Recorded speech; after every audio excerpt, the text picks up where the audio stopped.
नमस्कार विद्यार्थी मित्रांनो, आपल्या चॅनलमध्ये तुमचं सर्वांचं स्वागत. तर MST-CET 2026 ही एक्झाम तुम्ही देण्याचा विचार करत असाल तर हा व्हिडिओ तुमच्यासाठीच आहे. या व्हिडिओमध्ये आपण डिस्कस करणार आहोत MST-CET 2026साठी जे काही फॉर्म भरताना लागणारे डॉक्युमेंट त्याच्या रिलेटेड आपण डिस्कस करणार आहोत. तर हा व्हिडिओ शेवटपर्यंत नक्की पहा, तुमच्या नक्कीच फायद्याचा असणार आहे. तर सर्वात प्रथम सगळ्यात पहिलं जे डॉक्युमेंट लागणार आहे ते आपलं 10वीचं मार्कशीट. तर त्या मार्कशीटमध्ये आपलं नाव आणि जन्मतारीख ह्या रिलेटेड व्हेरिफिकेशन केलं जातं. तर हे सगळ्यात पहिलं डॉक्युमेंट आहे जे तुम्हाला तुमच्यासोबत स्कॅन करून ठेवलं तर तुम्हाला खूप सोपं जाणार आहे, किंवा हे जेव्हा आपण फॉर्म फिलिंग करणार आहोत तेव्हा ते आपल्याला अपलोड करायचं आहे. तर तुम्ही त्याची थोडंसं क्लॅरिटी वगैरे चेक करून घ्या, कारण आपलं नाव आणि जन्मतारीख ही क्लिअरपणे त्याच्यामध्ये दिसली पाहिजे. याच्यानंतर दुसरं जे सर्टिफिकेट लागणार आहे ते आपलं 12वीचं मार्कशीट. ओके, जर आता तुमची अजून बोर्डची एक्झाम झालेली नसेल तरी काही हरकत नाही, घाबरून जाण्याचं काही कारण नाही. हे जेव्हा तुम्ही 12वीचं तुमचं एक्झामिनेशन होईल, रिझल्ट लागेल, त्याच्यानंतर तुम्ही अपलोड करू शकता. तिसरं महत्त्वाचं डॉक्युमेंट आहे की ओळखपत्र, आयडेंटिटी प्रूफ. तर त्याच्यामध्ये तुम्ही Aadhaar card, PAN card, voter ID किंवा पासपोर्ट ह्या डॉक्युमेंटपैकी कोणते एक देऊ शकता. शक्यतो आधार कार्ड देणं सोपं पडतं. त्याच्यामध्ये एक गोष्ट महत्त्वाची आहे की आधार कार्डमध्ये जो काही आपला फोटो असणार आहे तो अपडेटेड असावा. जर नसेल तर तुम्ही तुमचं आधार कार्ड अपडेट करून घ्या, कारण हे तुमचा आयडेंटिटी प्रूफ असणार आहे. त्याचा म्हणजे तो जर खूप जुना फोटो असेल तर थोडं मॅच करायला प्रॉब्लेम जातो. त्याच्यामुळे तुम्ही शक्यतो व्हेरीफाय करा की तुमचा जर लेटेस्टवाला फोटो नसेल तर तुम्ही आधार कार्ड अपडेट करून घ्या. त्याच्यानंतर चौथं जे काही महत्त्वाचं डॉक्युमेंट आहे तर ते तुमचं महाराष्ट्राचं डोमिसाईल, जे तुमचं तुम्ही महाराष्ट्राचे रहिवासी आहात त्याचं ते एक प्रूफ आहे. तर ते एक महत्त्वाचं डॉक्युमेंट आहे. ते सोडून तुम्ही जन्म दाखला किंवा लिव्हिंग सर्टिफिकेट देऊ शकता, पण डोमिसाईल शक्यतो काढून घ्या. आणि तेच डोमिसाईल जर असेल तर काही हरकत नाही, तुम्ही स्कॅन करून तुमच्याकडे ठेवा, ते आपल्याला लागणार आहे. तर याच्यानंतर पाचवं जे काही डॉक्युमेंट आहे ते आपलं कास्ट सर्टिफिकेट आहे.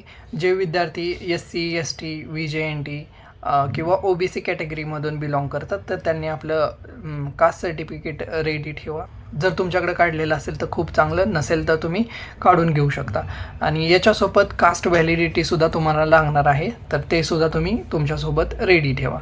याच्यानंतर जर पुढं पाहायचं गेलं तर 7वं जे काही आपलं डॉक्युमेंट असणार आहे नॉन क्रिमिलियर स्टुडंटसाठी आहे. तर त्यांनी ते पण आपले काढून घ्या. जर नसेल तुमच्याकडे, असेल तर वेल अँड गुड. फक्त एक महत्त्वाचं आहे की ते व्हॅलिडेट असावं, की जसं OBCसाठी जर ते डॉक्युमेंट काढलेलं असेल तर त्याची व्हॅलिडिटी 3 वर्षाची असते. तर ते एक महत्त्वाचं आहे. जर नसेल तर तुम्ही परत काढून घेऊ शकता, काही प्रॉब्लेम नाही. जे 8वं डॉक्युमेंट आहे ते EWS कॅन्डिडेटसाठी आहे. तर त्याच्यामध्ये प्रो फॉर्मा 5 म्हणून डॉक्युमेंट असते, ज्याला 1च वर्षाची व्हॅलिडिटी असते. तर तुम्ही ते क्रॉस व्हेरीफाय करून घ्या, ते डॉक्युमेंट 1 एप्रिल 2025 नंतर काढलेलं आहे का. ओके, ते तुम्ही EWSच्या कॅन्डिडेटनं थोडंसं व्हॅलिडेट करा, नसेल तर तुम्ही काढून घेऊ शकता. पण फक्त इथं थोडं 1 एप्रिल ही डेट खूप महत्त्वाची आहे, कारण तरच ते यावर्षीचं आहे असं कन्सिडर केलं जाईल. ओके, आता याच्यानंतरचं पुढचं 9वं डॉक्युमेंट म्हणायचं गेलं तर जे कॅन्डिडेट PWD कॅटेगरीतनं आहेत, फिजिकली डिसेबल जे कॅन्डिडेट असतील, तर त्यांना त्यांचं जे काही म्हणजे अधिकृत मेडिकल जे बोर्ड आहे त्याच्याकडून व्हॅलिडेट केलेलं सर्टिफिकेट तुमच्याजवळ ठेवा, ते तुम्हाला लागणार आहे. आणि त्याच्यानंतर जे सगळ्यात महत्त्वाचं आहे, जे सगळ्यांसाठीच आहे, की त्याच्यामध्ये तुमचा एक पासपोर्ट साईज फोटो आणि साईन केलेलं एक म्हणजे फोटो, थोडक्यात ब्लँक पेजवरती तुम्हाला साईन करायची आणि त्याचा एक PDF वगैरे बनवून ठेवा.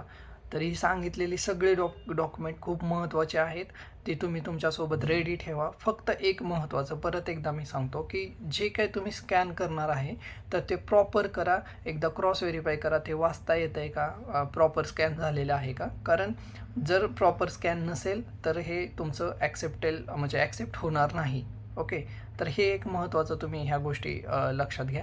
याच्यानंतर अजून एक इम्पॉर्टंट गोष्ट सांगायची झाली तर जी तुम्ही डॉक्युमेंट अपलोड करणार आहात तर ती शक्यतो जे ओरिजिनल डॉक्युमेंट आहे त्याचं स्कॅन करा.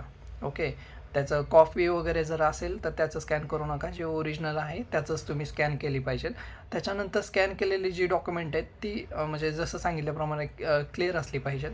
त्याच्यानंतर नाव आणि जन्मतारीख, हे एक सगळ्यात महत्त्वाचं, की जे काय तुमचं नाव म्हणजे नावाचं जे काही स्पेलिंग असणार आहे आणि तुमची जन्म डेट बर्थ डेट, तर ही जे काय तुम्ही डॉक्युमेंट अपलोड करणार आहे सगळ्यावरती सेमच असावी. बऱ्याच स्टुडंटची चुकून काही म्हणजे त्या जिथं कुठं आपण काढले त्यांच्या मिस्टेकमुळे किंवा आपल्या मिस्टेकमुळे एक वेगळी डेट गेलेली असते. म्हणजे आहेत बरेचसे कॅन्डिडेटचं असं होतं. तर सेमच डेट असावी आणि स्पेलिंग पण तुमच्या सगळ्या डॉक्युमेंटवरती सेम असावं. जर नसेल तर करेक्ट करून घ्या. आणि जर तुम्हाला म्हणजे ऑरमध्ये जर ते दुसरं डॉक्युमेंट असेल ज्याची स्पेलिंग आणि डेट करेक्ट आहे ते अपलोड करू शकता, काही प्रॉब्लेम नाही. फक्त हा पॉईंट एक महत्त्वाचा आहे. आणि त्याच्यानंतर हे सगळ्या गोष्टीत ना तुम्ही फॉर्म आता कसं आहे, लास्ट इयरला जर पाहायला गेलं तर आपण 30 डिसेंबरला फॉर्म म्हणजे फिल करण्याचं स्टार्ट झालेलं होतं. तर मोस्टली यावर्षी पण असंच म्हणजे आपण मानू शकतो की दुसऱ्या किंवा तिसऱ्या म्हणजे ह्या तिसऱ्या किंवा चौथ्या आठवड्यामध्ये मोस्ट प्रोबेबली आपलं म्हणजे फॉर्म फिलिंग स्टार्ट होईल. तर याच्या आधी तुम्ही हे सगळे डॉक्युमेंट जर काढून ठेवले तर तुम्हाला नंतर घाई होणार नाही, गडबड होणार नाही. तर तुम्ही ह्या सगळ्या गोष्टींची PDF बनवून ठेवा, व्यवस्थित एका फोल्डरमध्ये तुमच्या मोबाईलमध्ये तुम्ही सेव्ह करून ठेवू शकता.